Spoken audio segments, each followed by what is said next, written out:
trust this group. Yeah. Yeah, well, 30 seconds ago. I'll let you write about that. David? David? David Moore, Dallas Morning News.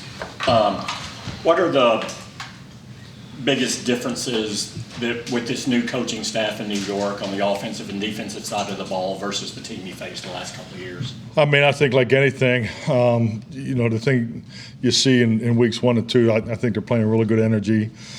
Obviously, you have system change, offense, defense, and special teams. So, a lot of historical studies and, really going back to the spring for us, once the schedule, or June or whatever exactly when it came out. But, you have a chance to go back and do the research, Kansas City for the offense and obviously Baltimore for their defense. So, there's a lot of off-season prep goes into this one. But, I think they've done a really good job in weeks 1 and 2. Obviously, one at the end of the game down there in Tennessee. So, I think anytime you're in early season football, you get those end of game situations and you're successful on it. With that comes a lot of confidence is the point I'm trying to make. So, and then week 2, beating Carolina at home. So they're off to a good start. It's a division game, Monday Night Football, so it has all the bells and whistles. And most importantly for us, we spent some time on self-scout today and just make sure we're cleaning our own house, week in and week out. And as we started our preparation for the Giants. Okay. Clarence Hill, Forward Star Telegram. Can you talk about what went into the reason to release Dennis Houston, and what does that mean for Michael Gallup and Jalen Tolbert? Yeah, definitely. I mean, it's never easy to release a player, especially in season like that. Dennis has done an excellent job really since the time he arrived here. So I mean, this is just really part of our roster, development and moves that. The benefit is we're able to keep as many of our players that we had on the 90.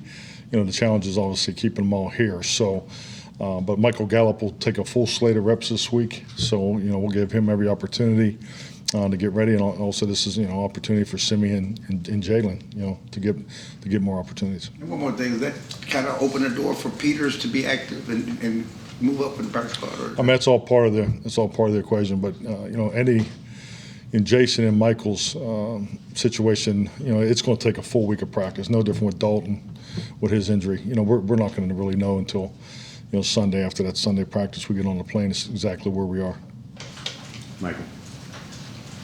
On on the opening touchdown, Yes. Sunday, you guys did on a naked. You guys have had a lot of success in that concept. I was just curious, regardless of quarterback, what do you think makes you guys so effective on that particular concept? Well, the biggest part of the movement game, obviously, it has to be tied to your run game. So, the ability to keep them, as far as the footwork of the line and the protection unit, obviously the releases of the perimeter group. I think football's easy.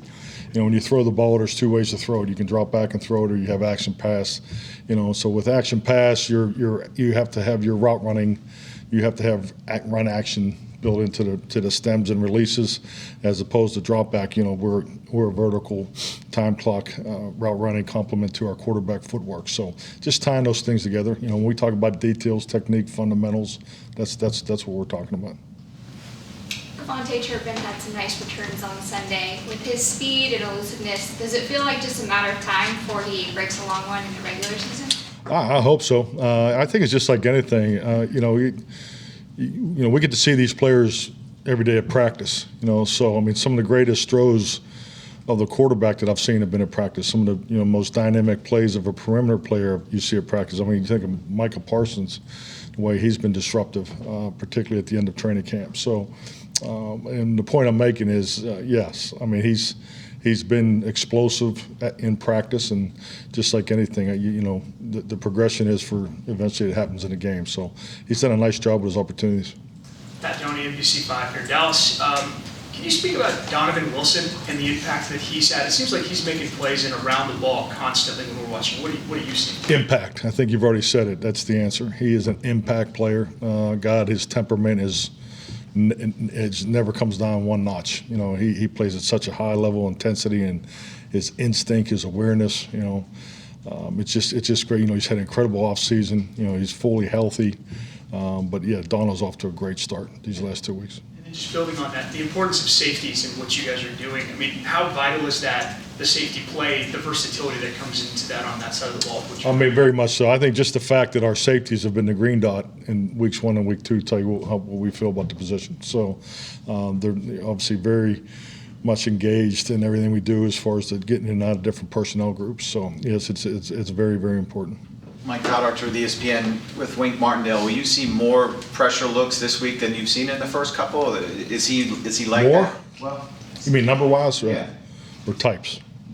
maybe both. Well, his numbers aren't real high right now, but I mean, his history obviously is, you have to always account into the history of the coordinator. I mean, when you get to the end of the week, and Kellen and Dan both go through the process or sequencing, it's an exercise that you go through, and so you're really paying attention to a lot of those numbers, and and especially playing new coordinator on both sides of the ball early. You are taking into account their past experience, and frankly, it all really falls in the category of unscouted looks. So I mean, we're not expecting them to line up exactly how they did in week 1 and week 2. They played a lot of dime against Carolina. maybe it was because Christians. I mean, just you got to factor in all those types of things. So, but we haven't seen dime on first and second down. Not saying that you can't play us that way, but that's just all part of the preparation. And I think, frankly, having an extra day is helpful in this instance.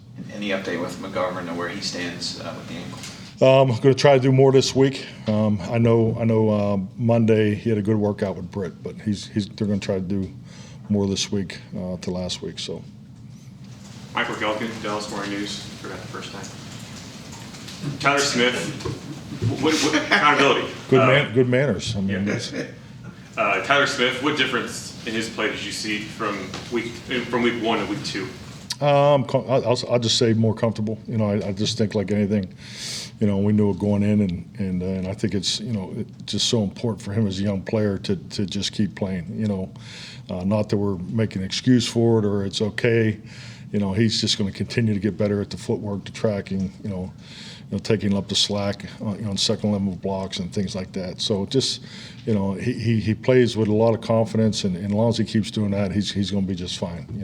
So I think the biggest thing for week 1 and week 2, I thought he was more productive. I thought he did a better job of getting us, getting on people quicker and so forth. And because at the end of the day, when you're dealing with space, particularly as a young player, your footwork is so critical, and the balance and your core and all those things that are tied into staying on track and not getting beat on stunts and movements, which is normal. Both him and Matt have seen some movement, and we expect to see more of it this week.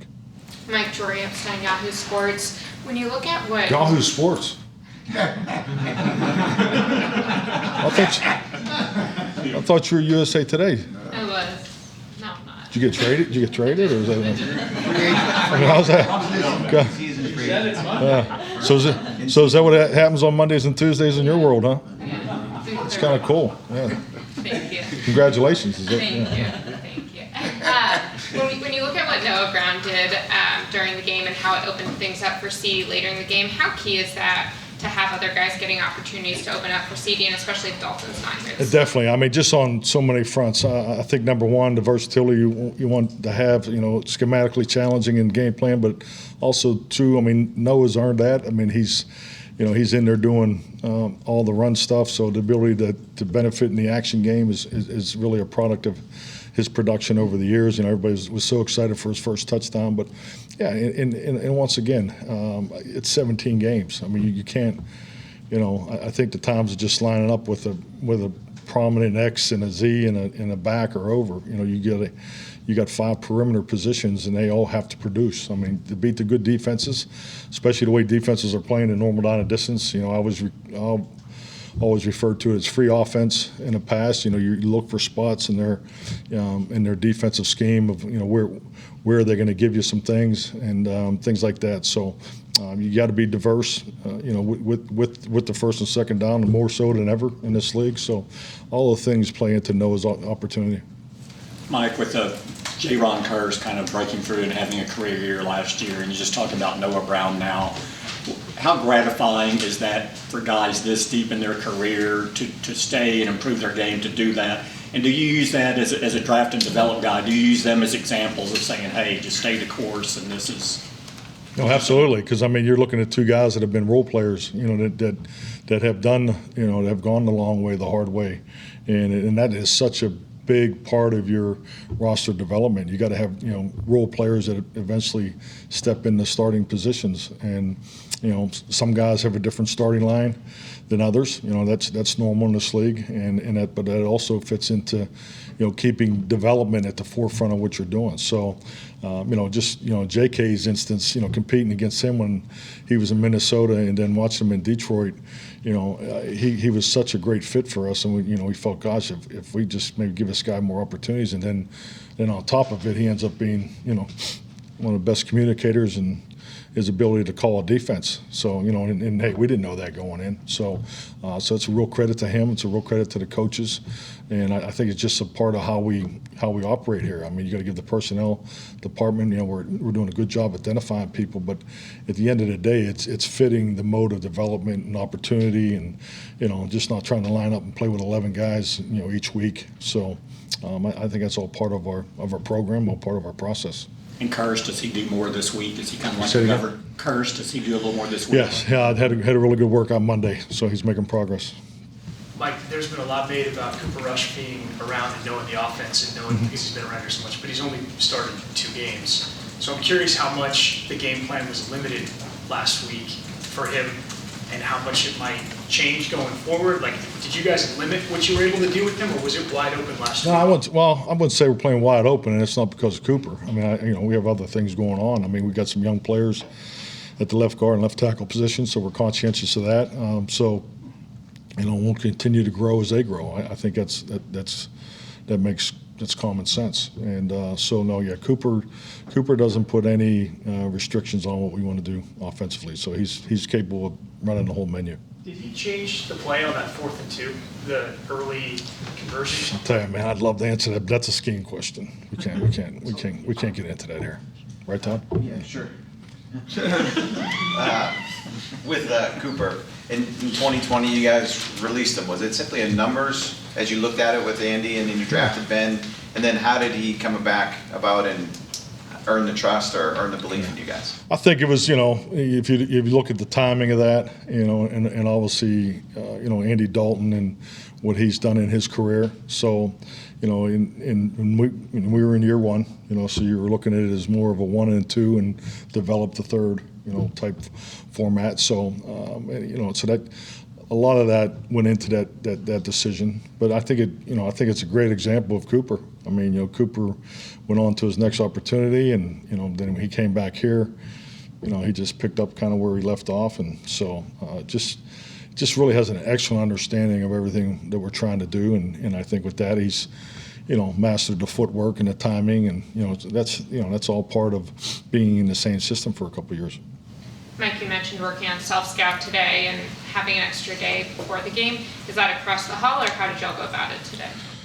No, we didn't do across the hall format. We didn't have time for that, but that's a great question. So you're paying attention there, Yahoo. But it's they had a chance of Monday, but really the first 4 weeks with the unscouted look, history tell you, but we do self-scout every weekend just like everybody else. But I just you had a little extra time today in the team meeting, and able to cover some things and so forth. They have a lot of new in what they're doing, so we just want to make sure we're on top of what we've shown, and compared to obviously what we've done last year too, because our last year statistics and all that will play into this.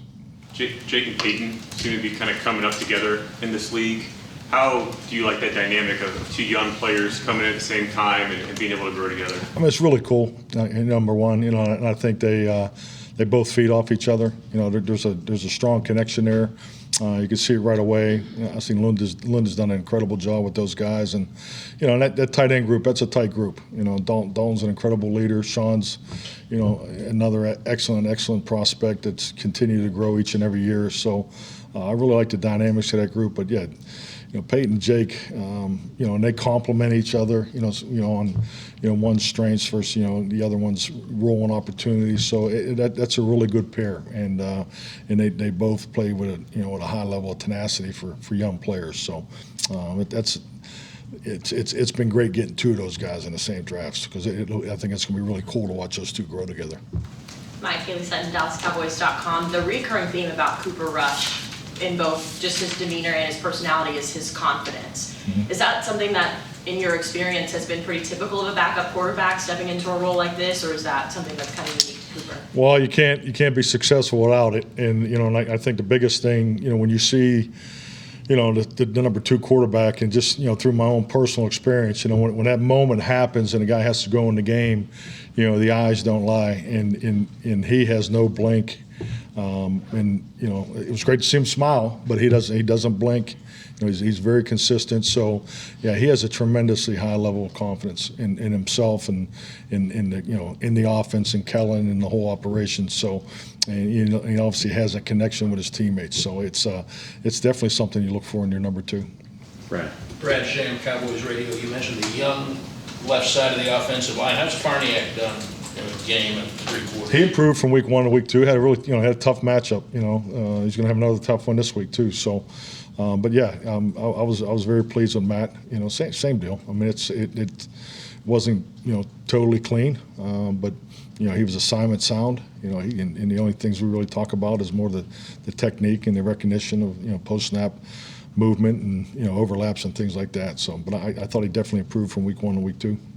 Turpin, when he was on the field offensively Sunday, we saw him in motion a lot. Is he someone, just because of his speed, his mere presence on the field can be a stress point pre-snap for defense?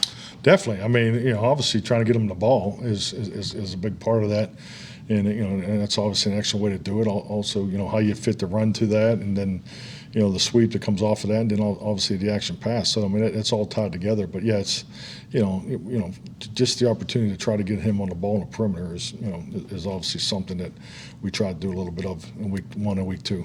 We're not going to do it this week, though. All right. Good. Thank you. Thank you. Thank you.